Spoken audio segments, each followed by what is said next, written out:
Congratulations. And finally, we've heard of goat yoga, but goat Pilates? Mabel, the pygmy goat, walks over people's backs like she's following the contours of a Rocky Mountain path.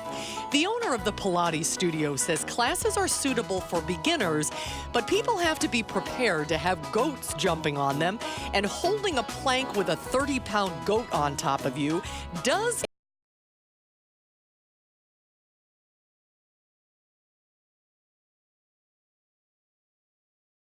cuter. And that's this week's edition of the News Hounds Now Update. That's our time for now. Have a great weekend, everybody. News 3 Now at 5 starts right now.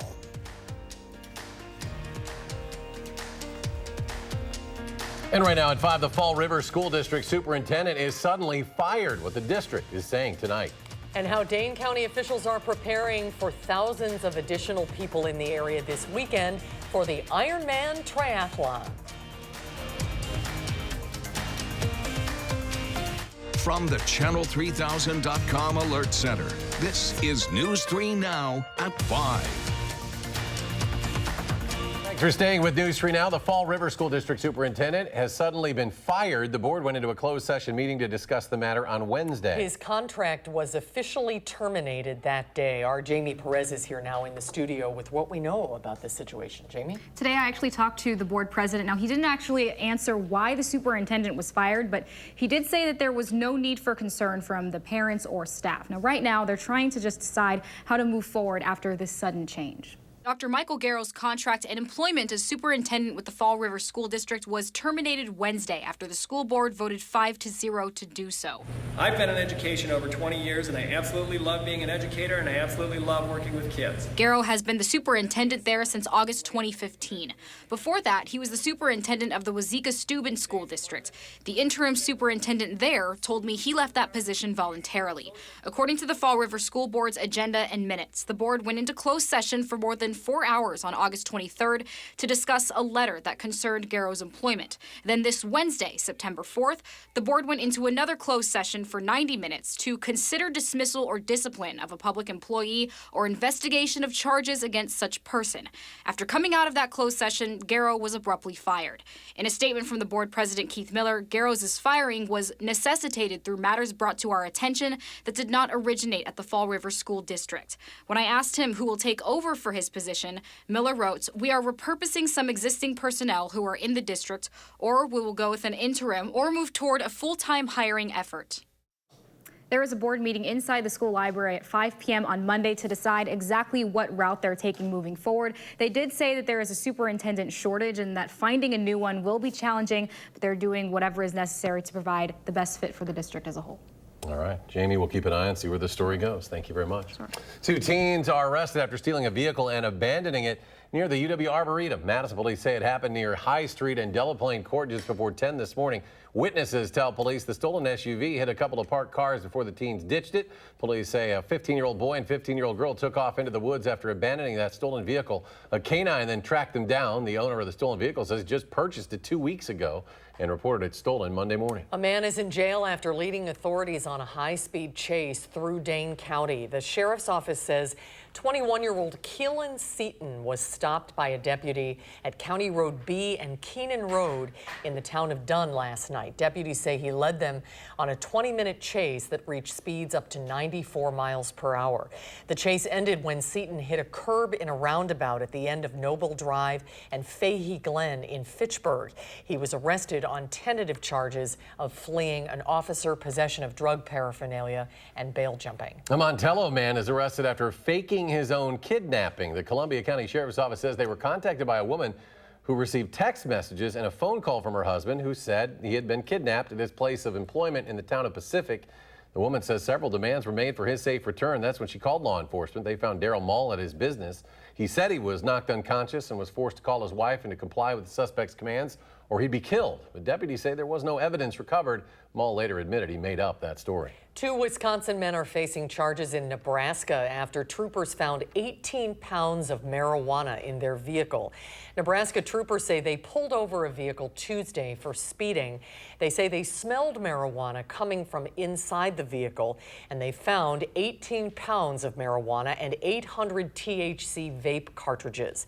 Troopers say 26-year-old Aaron Braun of Madison was driving. He, along with 27-year-old Christopher Cooks of Fitchburg, were arrested. Let's get a look at your first alert weather now. Meteorologist Dave Caulfield joins us from the weather patio. Dave. Well, Eric, the sunshine finally did come out this afternoon as high pressure pushes in from the west, setting up a really pleasant evening across southern Wisconsin for any plans that you might have over the next couple of hours. We could see those partly to mostly sunny skies in Madison, the WISC-TV Skycam. Those clouds continuing to quickly move off to the east as high pressure pushes in from the west. Doppler track has been quiet today. A few showers very early this morning closer to Sheboygan and Manitowoc, but southern Wisconsin remain dry, and I expect us to remain dry into Saturday as well before some shower chances arrive on Sunday.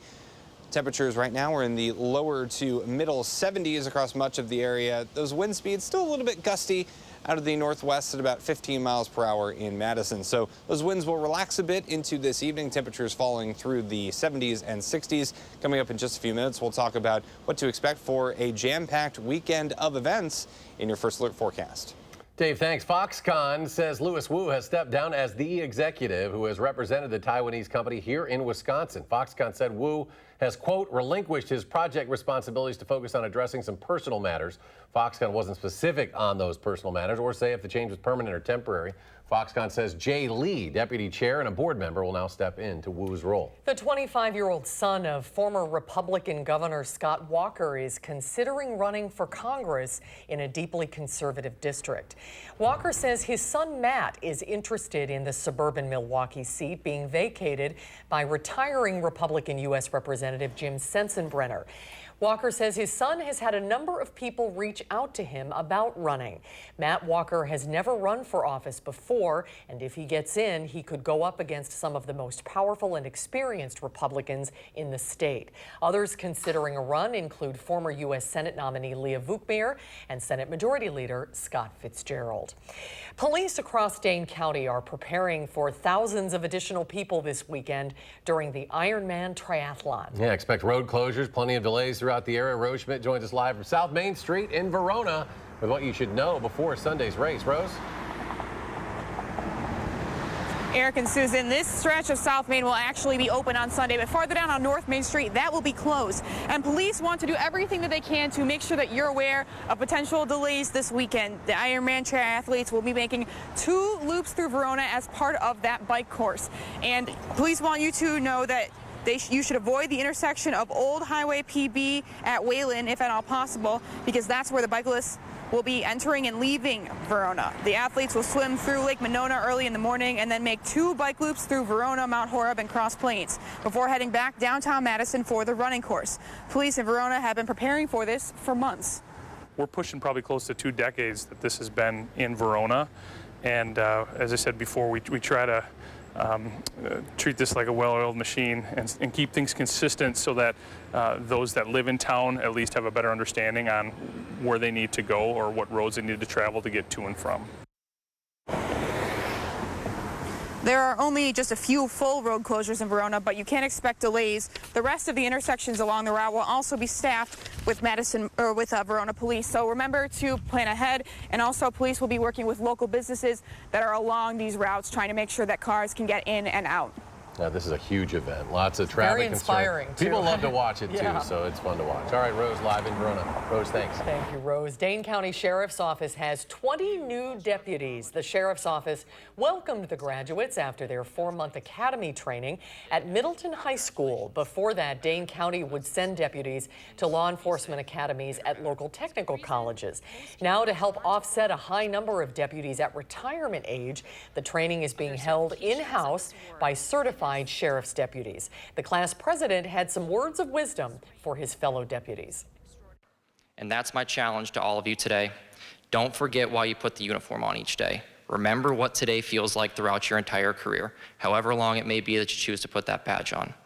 There'll be challenging days for sure, but do not forget what today feels like. Congratulations, Deputy Andrews. The Dane County Sheriff's Office has more than 450 sworn staff who serve in a range of roles, from patrol and investigative teams to courthouse roles. If you're interested in joining, visit teamdane.com. We make time for kids now through our partnership with SSM Health. Of course, school can be a place that builds students up or also breaks them down. And one squad in Verona is making sure their classmates know they have someone in their corner. Danica Lewis has more on that special BU effort. Danica? Susan and Eric, usually a cheerleader's #1 priority is to pump up the team and the spectators on game day, but these gals are lifting up one another the best way they know how.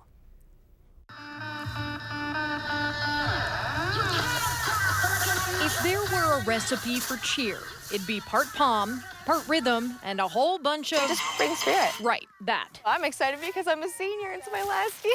But for Nina Passetti, the most important ingredient 7, 8 is trust. When you're around new people, it's really hard to open up right away. Knowing someone will hold you up and accept you for you. And we're just more of a family than friends. And sometimes it's not really being worried about what other people think. 7, 8. You need to pass that confidence to the audience. It's why Maria Carvello sat down with Verona's cheer team at the start of the season and started a conversation about being you. They just fit right in with the job they have to do. Sometimes we are our worst enemies because we put so many pressures on ourselves. They all were very welcoming of the message, but some of them really struggled to figure out what it was that they were proud of. But I hope that from now on they can start thinking a little bit more of that, and they can empower themselves to be proud of who they are and just empower other people as well. To remind themselves and others. BEYOU, #BU. They added a new cheer to the repertoire. To me, that just means bringing out your inner self. Show the side that is not what you normally see. Trusting the people around you will support you when you're down. Well, that's all the more reason to turn that volume up.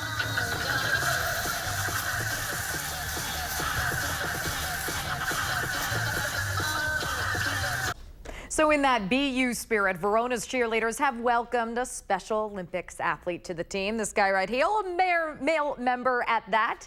You may have even spotted Evan in that story. He's a cool dude. And if you are interested in being a BU ambassador like Maria, we have all that information up on channel3000.com/time4kids. I will spare you guys my cheerleading moves tonight. Hey, Evan's my neighbor. We're real proud of him. He's been a big part of that team. He's such a cool guy. I got to meet him when we first met Maria a little bit ago. And boy, the whole crew is just, it's good stuff. Yeah, we featured a story on him last year. Danica, thank you so much. Danica.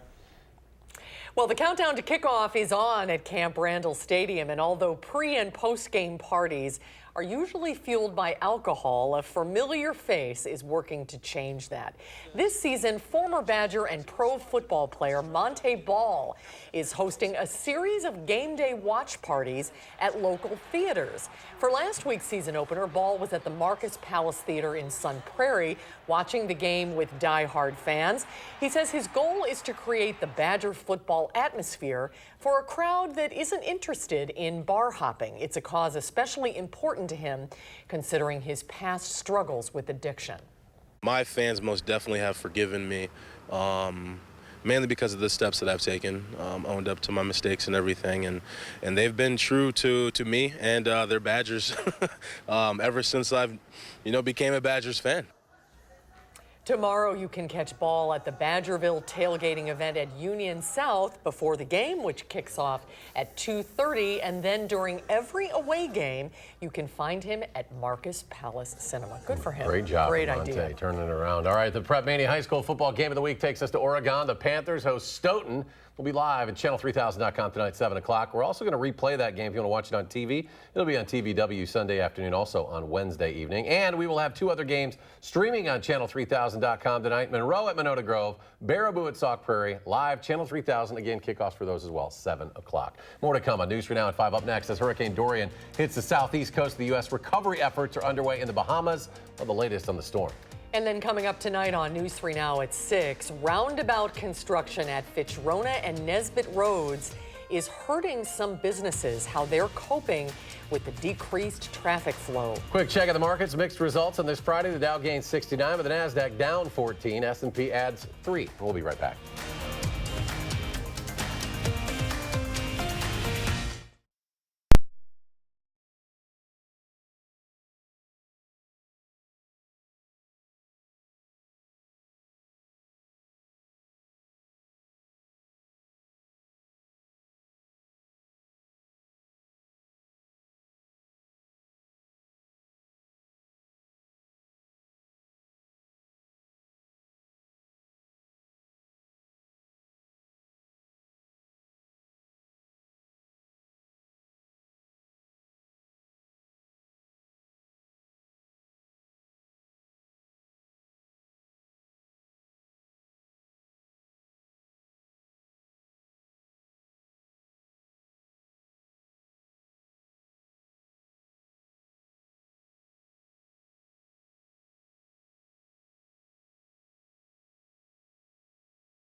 Hurricane Dorian slowly making its way up the eastern seaboard after making landfall in North Carolina. The rising floodwaters have trapped some people in their homes. Dorian has already spawned at least 24 tornadoes.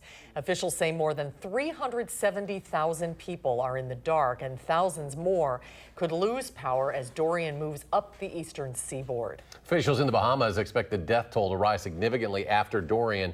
That storm blamed now for at least 30 deaths. Thousands are reported missing. Search and rescue missions are happening around the clock. The United Nations has estimated more than 76,000 people need humanitarian relief after the most damaging storm ever to hit the island nation. Let's get a check on our forecast now. Meteorologist Chris Reese is live on location tonight. He's at Chili Mania in Edgerton. Hi, Chris. Hello, guys. That's exactly where I am, and I've got to tell you what, folks are excited. They were a little bit nervous earlier. We had that cloud cover around here, but the skies have opened up.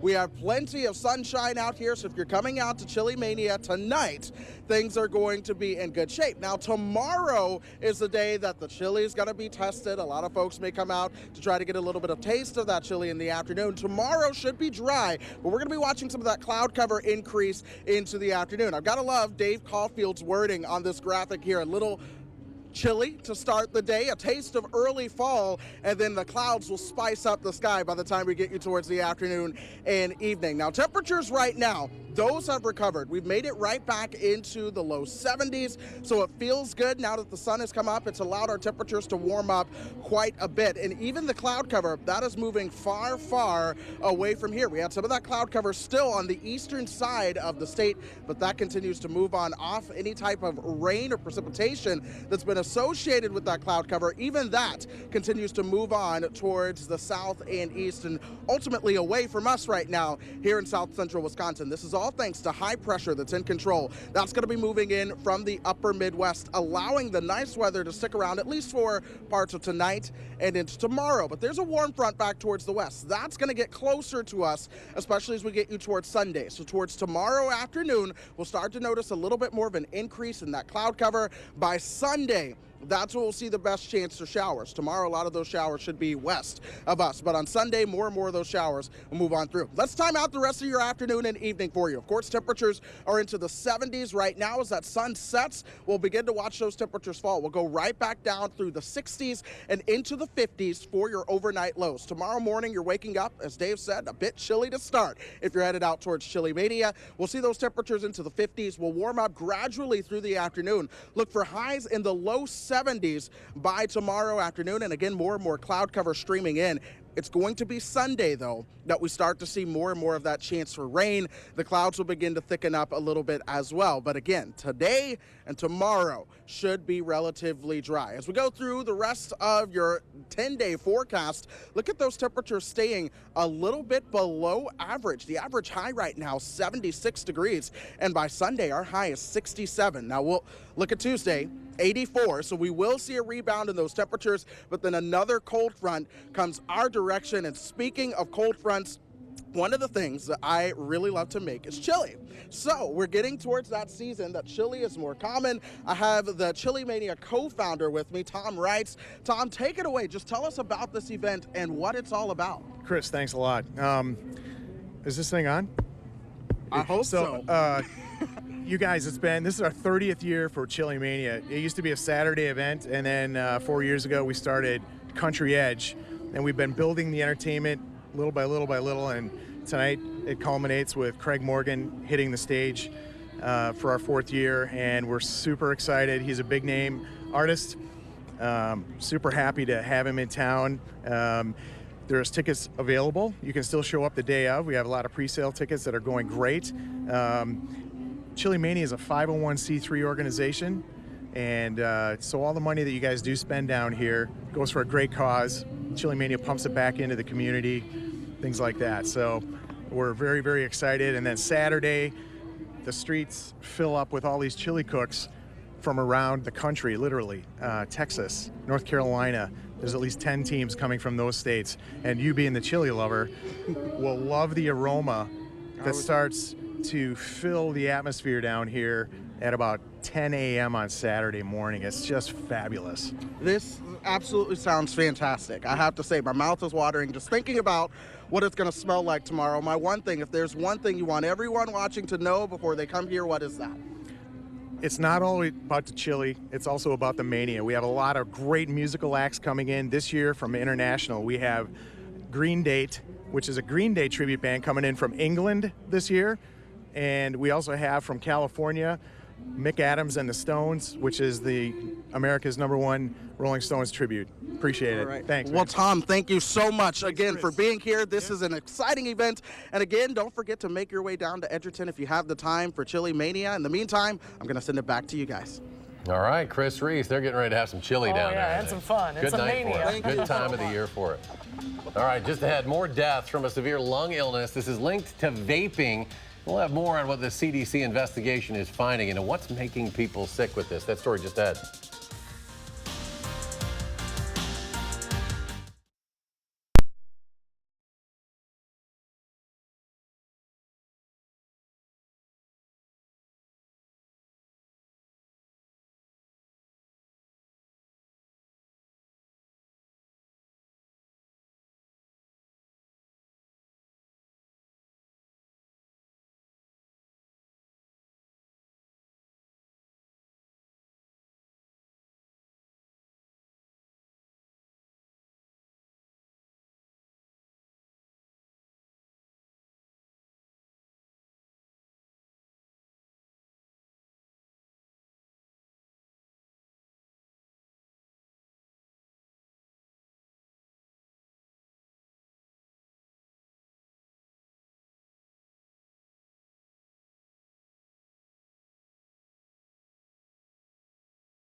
Cases of serious lung illnesses linked to vaping are mounting, and the Centers for Disease Control and Prevention is repeating a warning about e-cigarettes. Today, health departments in Indiana, Minnesota, and Los Angeles County announced the death of patients with a vaping-linked lung injuries.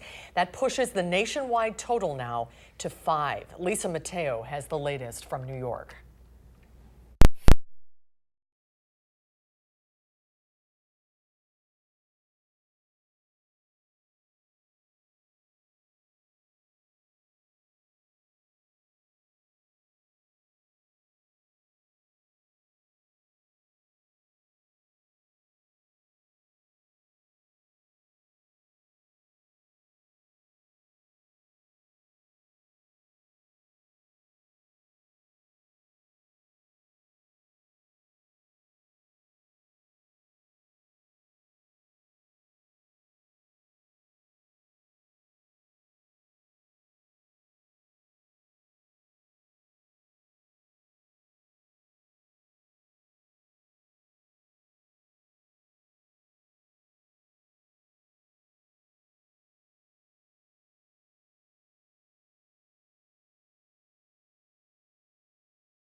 Dave's here. Final check of the weekend forecast. Really nice evening tonight now that we got the skies to clear. So a few clouds around tonight, but not too many. Temperatures are in the 60s and low 70s. We'll see those temps fall through the 60s into the 50s later tonight. It's a little bit cool, especially by tomorrow morning with a few clouds around. 7 to 10 day forecast showing summer not quite done with us just yet, especially as we head into the middle of next week. Temps back into the 80s Tuesday, and storm chances aplenty as we head into the next week to week and a half. Does look like a little bit cooler weather on the way for next weekend. All right, Dave, thanks. We'll be back in 30 minutes for News 3 Now at 6. Right now, the CBS Evening News.